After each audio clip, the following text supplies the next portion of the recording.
দেখুন একটু লবণ দিয়ে দিলাম কিছুটা কাঁচা হলুদ কালারের জন্য। এবার দিয়ে দেবো আমি চিংড়ি মাছটা রেখে দিয়েছিলাম,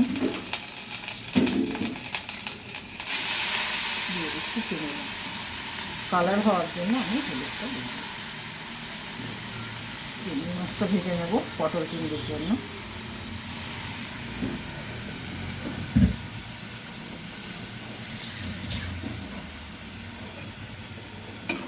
একটু অল্প একটু হলুদ দিয়ে দিয়েছি, কাঁচা হলুদ দিয়ে দিয়েছি, লবণ মানে কালারটা হওয়ার জন্য।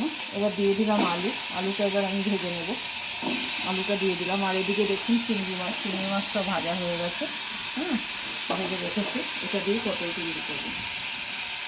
দেখুন পটলগুলো ভাজা চলছে। এখনো কিছুই না, আমি ঢেকে ভাজছি যাতে তেল কম লাগে।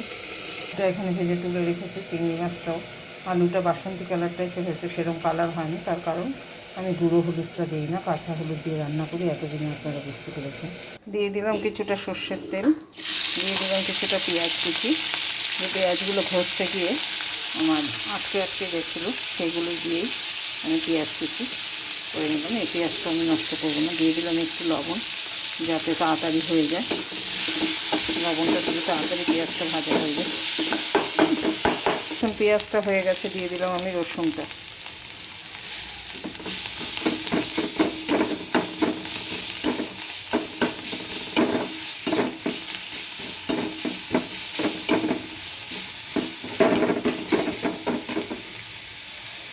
এবার দিয়ে দিলাম হলুদটা।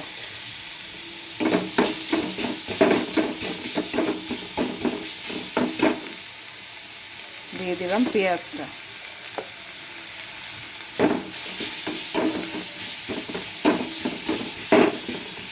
দিয়ে দিলাম আদা বাটাটা। দিয়ে দিলাম 3টে লঙ্কা। কাঁচা লঙ্কা 3টে দিয়ে আমি রান্না করব, বেশি ঝাল দেবো না। আপনারা কাশ্মীরি লঙ্কার গুঁড়ো দিতে পারেন, শুকনো লঙ্কার গুঁড়ো দিতে পারেন, তাতে কালারটা আসবে, কিন্তু আমার কালারের দরকার নেই, সুস্থ থাকা দরকার।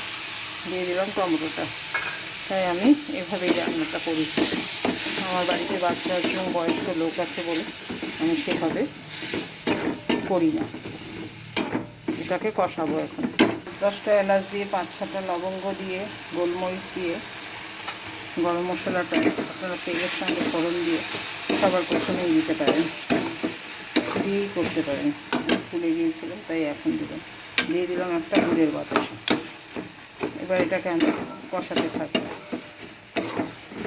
এবার আমি আলুটা দিয়ে দিলাম, ভাজা আলুটা দিয়ে কষাতে থাকবো।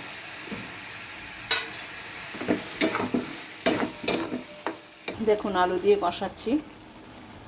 দিয়ে দিলাম এবার পটলটা ভেজে রেখেছিলাম, সেটাও দিয়ে দিলাম। বাটিটা গরম হয়ে গেছে, এটা কষাতে থাকবো।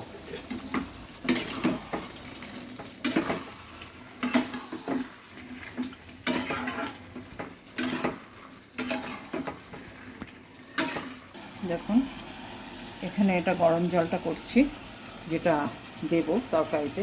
আর এখানে চিংড়ি মাছটা সাঁতলানো হয়েছে। পটল যে ভেজে রেখেছিলাম সেই বাটিতেই পটলটা দিয়ে, তার মধ্যেই তেল লেগে রয়েছে, পটলের দানাও লেগে রয়েছে 2-4টে, তার মধ্যে আমি গরম জলটা বসিয়ে দিয়েছি দিয়ে। আর এখানে পটল আর আলুটা এখনও বসে বসে আমি কষাচ্ছি।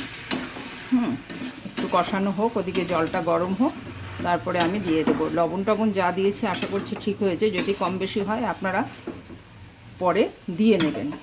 আর কাশ্মীরি লঙ্কার গুঁড়ো এবং লাল লঙ্কা দিয়ে করলে এর কালারটা সুন্দর আসে, কিন্তু আমি সেটা কাঁচা লঙ্কা দিয়ে করছি। আর এখানে আমি বেটে রেখেছি পোস্ত আর তিল, আপনারা ইচ্ছে করলে চালমগজও দিতে পারেন। আর সাধারণত অকেশন বাড়িতে যেটা করা হয়, নারকেলের সঙ্গে পোস্ত আর কাঁচা লঙ্কা বেটে ওরা পটল আলুর ডালনাটা হয়ে যাওয়ার পরে নামানোর আগে দিয়ে দেয়।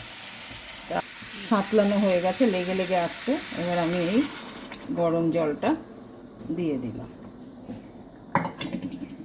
এবার একটু ঢেকে দেব সেদ্ধ হওয়ার জন্য। সব মশলা দেওয়া হয়ে গেছে, সেদ্ধের জন্য আমি একটু ঢেকে দেবো। নাড়িয়ে দিলাম, মোটামুটি লেগে এসেছিলো, হয়ে গেল।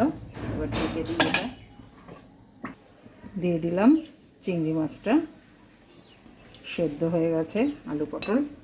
চিংড়ি মাছটা দিয়ে একটু ভালো করে নাড়া দিয়ে দিই, গটগটি আসুক।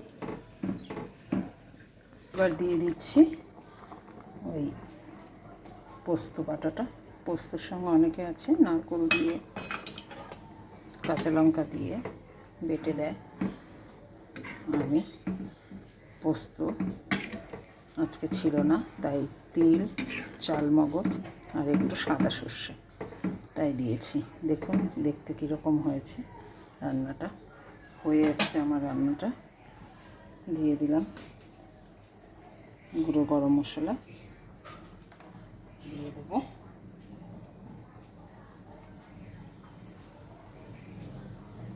এক চামচ ঘি।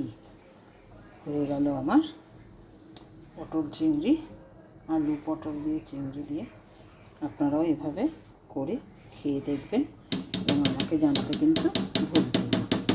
এবার আমি নামিয়ে নেব, আপনারা এভাবে করবেন।